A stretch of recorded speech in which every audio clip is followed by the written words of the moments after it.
अब तक की सबसे बड़ी खबर, पाकिस्तान ने अमेरिका को आगाह किया है कि अगर इसराइल ने ईरान पर एटमी हमला किया तो पाकिस्तान इसराइल पर एटम बम फेंक देगा। पाकिस्तान ने सऊदी अरब को कहा है कि अगर आप चाहते हैं कि जंग में कूदना है तो जो हमारा मुआहदा हुआ है कि एक पे हमला दूसरे पर तस्वुर होगा, हम उस मुआहदे का पास करने के लिए तैयार हैं। यानी सऊदी अरब और पाकिस्तान मिलकर ईरान पे हमला करेंगे। बशीर लुकमान साहब, रात इंडियन एयरफोर्स फजा में रही है सारी रात। तेल का जहाज, मैंने आपको बताया है कि पाकिस्तान का मीडिया कह रहा है कि जी हमारा तेल आ रहा था, उन्होंने जहाज हिट करके गिरा दिया है कि नहीं जाएगा पाकिस्तान में तेल। बलूचिस्तान के बॉर्डर पे मैंने सुना है कि इजरायली एयरफोर्स भी रही है। और देखिए, काफी लोग जो है ना वो इस बारे में बातें कर रहे हैं कि अगर ईरान एक दफा गिर गया तो उसके बाद खुदा न खास्ता तो उस बाद बारी पाकिस्तान की है। अब वो ईरान कर रहे हैं, कल को अमेरिका पाकिस्तान के एयर स्पेस से कुछ करता है और ईरान पाकिस्तान पर हमला कर देगा, ये फिर क्या करेंगे? मुझे खतरा है कि पाकिस्तान की एटमी असासी ये उनका सौदा कर देगा। मुझे खतरा है कि ये सरेंडर ना कर दे। मुझे खतरा है कि ये उनकी मालूमात आगे ना पहुंचा दे। मुझे ये खतरा है। पाकिस्तान ने ईरान को फोन करके अमेरिका और इजरायली हमले की मजम्मत की है, जबकि दूसरी तरफ सऊदी अरब को फोन करके ईरानी हमले की मजम्मत की है। कहीं ऐसा ना हो इजराइल के अगले निशाने पर वो हो, क्योंकि इजराइल के प्राइम मिनिस्टर ने तो बड़े खुले में कहा था कि जो आतंकवाद।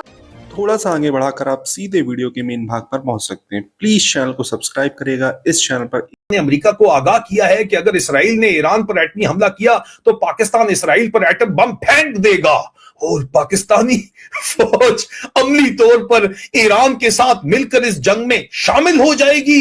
इसराइली चैनल का दावा, ओए होए होए, मैं तो डर गया यार। ये ग्रेवी वाला मामला है, इनको किसी पा नहीं पूछता। आप क्या बातें कर रहे हो? आप देखो कि इस वक्त मोस्ट वायरल जो पैगाम चल रहा है, आयरनी आप देखो जो इस वक्त चल रही है, वो ये चल रही है कि पाकिस्तान ने जो शोगल मेला लगाया हुआ है, वो कहते हैं जी पाकिस्तान ने ईरान को फोन करके अमेरिका और इजरायली हमले की मजम्मत की है, जबकि दूसरी तरफ सऊदी अरब को फोन करके ईरानी हमले की मजम्मत की है।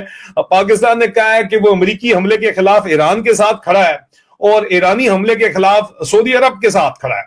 बयान देखकर ईरान और सऊदी अरब दोनों खड़े होने पर पाकिस्तान का शुक्रिया उन्होंने अदा किया और कहा यार तू बैठ जा, यार तू बैठ जा। तो ये भोंगियां इस वक्त पाकिस्तान की इंफॉर्मेशन ऑपरेशन हैंडल जो फैला रहे हैं, वो असल में इसलिए फैला रहे हैं कि अफगानिस्तान के खिलाफ तो वो जंग देश नहीं सके, लेकिन वो पाकिस्तान के खिलाफ जंग जो है, अब पाकिस्तान को अवाम की सपोर्ट चाहिए, तो वो अब कह रहे हैं कि इसराइल हमारा दुश्मन है। हालांकि रियलिस्टिकली स्पीकिंग इसराइल को पाकिस्तान के बॉर्डर पे आने की सिरे से जरूरत ही नहीं है, बनता ही नहीं है ना। उन्होंने जो टारगेट तेहरान में हिट कर रहे हैं और जितने भी उनके टारगेट हैं इस वक्त कोस्टल लाइन के ऊपर भी, वो पाकिस्तान के करीब कोई भी वो टारगेट हिट वैसे ही नहीं कर रहे।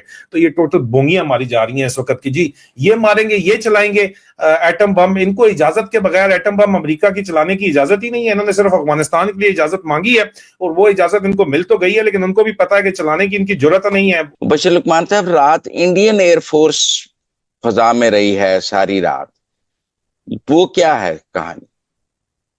देखिए, अभी पता चलेगा, उसकी डिटेल्स आ रही हैं, लेकिन यह है कि वो हमारे बलूचिस्तान के बॉर्डर पे मैंने सुना है कि इजरायली एयरफोर्स भी रही है।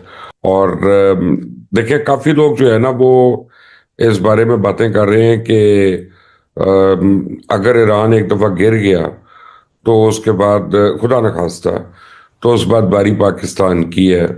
और उसके पर ये जो नेक्सस है अफगानिस्तान का, इंडिया का, इसराइल का, ये भरपूर तरीके से उन्होंने तैयार किया हुआ है। लेकिन अल्हम्दुलिल्लाह हमारी फोर्सेस अलर्ट है, अलर्ट थी।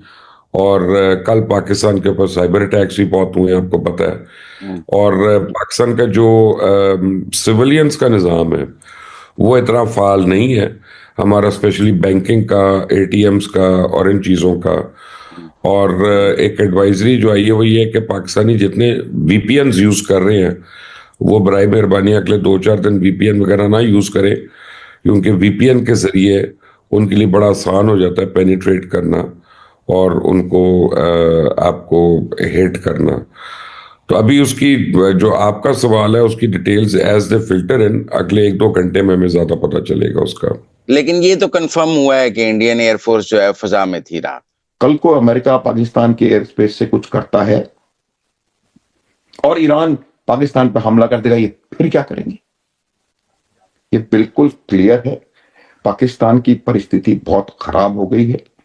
पाकिस्तान अफगानिस्तान से भी मार खा रहा है।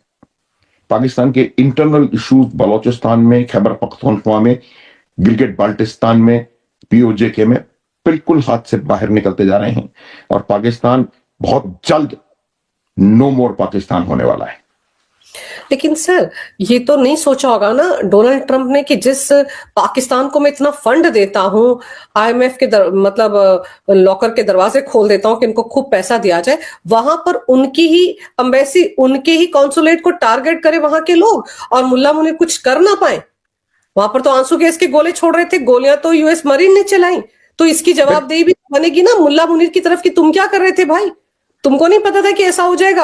अब जब इन्होंने पहले गाजा में पाकिस्तानी फौज को भेजने का करार कर लिया था, अमेरिका के साथ एक समझौता कर लिया था, उस वक्त याद कीजिए वो जो तहरीके लब्बाक कैसे सड़कों पर इस्लामाबाद में कूद रहा था, तब नहीं इनको समझ में आता कि अगर ये इस तरह की कोई हरकत करेंगे तो अपनी ही जनता इनकी सड़कों पर उतरेगी। और वो तमाशा इन्होंने देखा।